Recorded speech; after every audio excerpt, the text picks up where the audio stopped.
हाय दोस्त, देखो कल हम लोग यहाँ तक पढ़ लिए थे। ठीक है, जो ऊपरी हिस्सा होता है पृथ्वी का उसको हम क्या बोलते हैं?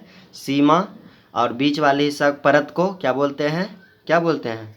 ऊपरी वाले हिस्सा को सियाल बोलते हैं। ठीक है, सियाल बोलते हैं। और बीच वाले को सीमा।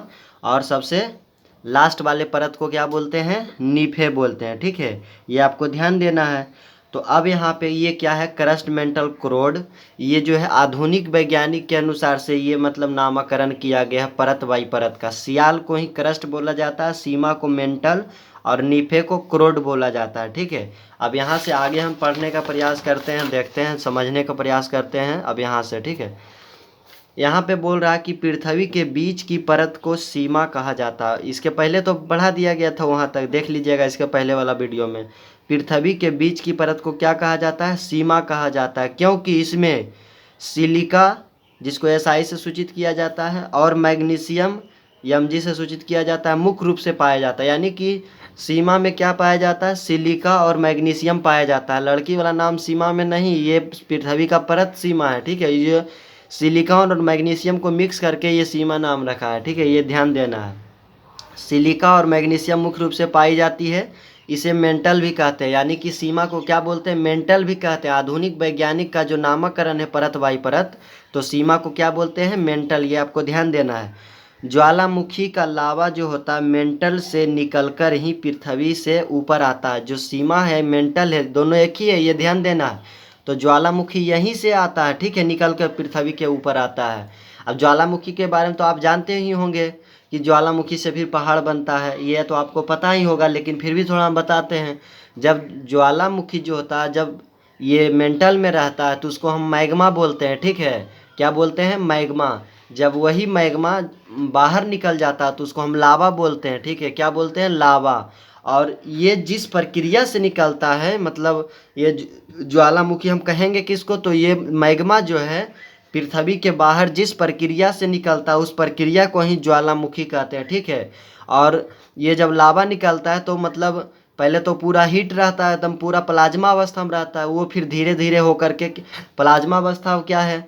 तो दुनिया में जो सबसे गर्म अवस्था होता है, सबसे गर्म मतलब हाई टेम्परेचर बोल सकते हो, तो उसको ही प्लाज्मा अवस्था बोलते हैं। ठीक है, तो ये प्लाज्मा अवस्था में होता है। और ये फिर लावा जो होता है, जब मैग्मा पृथ्वी से बाहर निकल के लावा बन जाता है ज्वालामुखी के माध्यम से, तो वही लावा ठंडा होकर क्या बनता है? चट्टान, जिसे हम पहाड़ भी बोलते हैं। चट्टान ऊंचा ऊंचा उठ जाता है, उसको हम पहाड़ बोलते हैं। अब यहाँ से देख सकते हो कि सबसे निचले परत में निकेल और लोहा जैसे तत्व पाए जाने के कारण इसे नीफे कहते हैं। ठीक है, सबसे निचली परत में क्या पाया जाता है? निकेल और लोहा। तो NI से नी, FE से फे, यानी दोनों का मतलब ऊपर वाला ऊपर ऊपर नाम ले लिया। ठीक है, नीफे जैसे तत्व पाए जाने के कारण, निकेल और लोहा जैसे तत्व पाए जाने के कारण इसे नीफे कहते हैं। ठीक है, इस परत को क्रोड भी कहा जाता है। क्या कहा जाता है? क्रोड।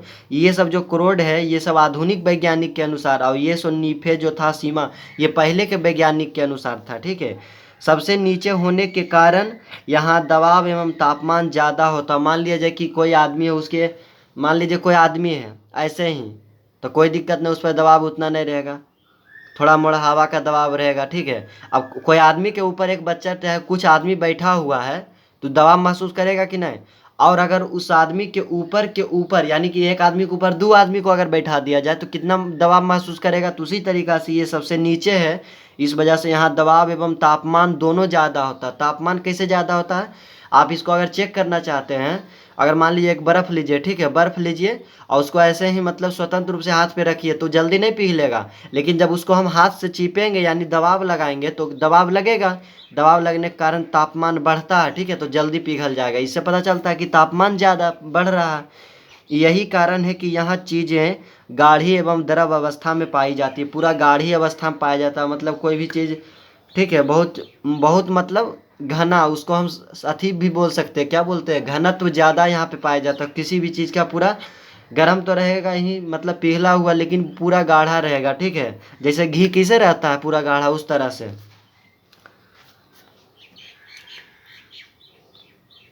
जैसे यहाँ पे उदाहरण दिया है, अपने आपने नारियल तो ज़रूर खाया होगा। हाँ, सभी बच्चे एक साथ चिल्लाए कि हाँ खाए हैं।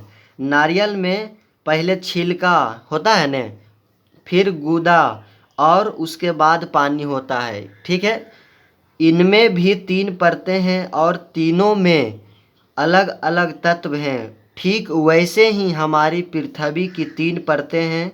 हाँ, इतना ज़रूर है कि हमारी पृथ्वी की परतें नारियल की परतें से ज़्यादा मिलती जुलती है। जैसे नारियल की पहली परत भी समान नहीं होती, ठीक है। जैसे नारियल की पहली परत भी समान नहीं होती, नारियल की अंतिम परत में पानी होता है, वैसे ही पृथ्वी की निचली परत में गाढ़ा पदार्थ होता है। समझ रहे हैं आप कि क्या बोला कि हमारी पृथ्वी की परतें नारियल की परतों से ज़्यादा मिलती जुलती है। जैसे नारियल की पहली परत भी समान नहीं होती, ठीक है, पहली परत भी समान नहीं होती, नारियल की अंतिम परत में पानी होता है, वैसे ही पृथ्वी की निचली परत में गाढ़ा पदार्थ है। इस तरह से आपको ध्यान देना। अब यहाँ पे देखिए, मैडम की बातों से सभी बच्चे संतुष्ट नजर आए। सचमुच हमारी पृथ्वी के अंदर तो कई चीज़ें दबी पड़ी है। पृथ्वी के भीतर भाग के विषय में जानने की उत्सुकता और बढ़ गई और सभी बच्चे शिक्षिका के जाने के उपरांत, यानी उपरांत मतलब बाद, आफ्टर, ठीक है, अपने ज्ञान को एक दूसरे से बांटने लगे, एक दूसरे से बताने लगे आज मैंने ये सीखा। सभी को पृथ्वी की उपयोगिता का एहसास हुआ, ठीक है, तथा वे पृथ्वी से प्राप्त संसाधनों के उचित उपयोग व संरक्षण का संकल्प करने लगे। मतलब कि पृथ्वी से जो प्राप्त संसाधन है, संसाधन किसको बोलते हैं, जो पृथ्वी से निकाला जाता मशीन उशीन के द्वारा, उसे हम संसाधन बोलते हैं।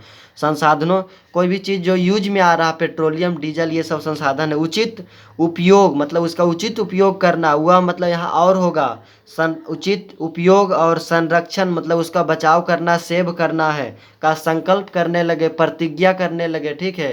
प्लेज मतलब होता है प्रतिज्ञा करना, ये सब मतलब संकल्प करने। कैसे आप लोग कसम मतलब कसम खाते हैं कि आपसे पढ़ना है ऐसे ऐसे, तो वही प्रतिज्ञा करने लगे कि ये सब का संसाधन का सही उपयोग करना है, पानी का सही उपयोग, इस तरह से। अब यहाँ पे क्वेश्चन आंसर देखिए। अभी तो ये ऐसे ही नॉर्मल रहेगा, बाकी क्वेश्चन आंसर का वीडियो एक स्पेशल आएगा, ठीक है। तो सभी सही विकल्प को चुने। मतलब यहाँ पे 4 विकल्प दिया है, एक क्वेश्चन दिया है, इसमें से कौन सा होगा ये विकल्प चुनना है, ठीक है। तो नीफे में क्या होता है, नीफे में क्या होता है, सिलिका, मैग्नीशियम, लोहा, सोना। नीफे में क्या होता है, निकेल होता है और लोहा होता है। क्योंकि देखिए NiFe, तो NI से निकेल, एफ से फेरस, फेरस को ही लोहा बोला जाता है, तो लोहा होता है यहाँ पे, ठीक है। पहला आंसर ये हो जाएगा। उसके बाद देखिए, भूपरपट्टी, भूपरपट्टी में ऊपरी हिस्सा कहलाता है, भूपरपट्टी यानी पृथ्वी का ऊपरी हिस्सा क्या कहलाता है, सियाल कहलाता है। दूसरा हिस्सा सीमा और तीसरा नीफे।